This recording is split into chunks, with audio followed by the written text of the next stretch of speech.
pedimos los tenis a él para que vean que si quieres le pedimos un tenis para que no diga nada.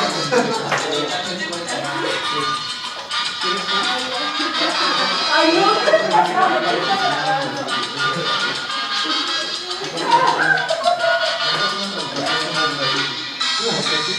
Directo a las redes sociales.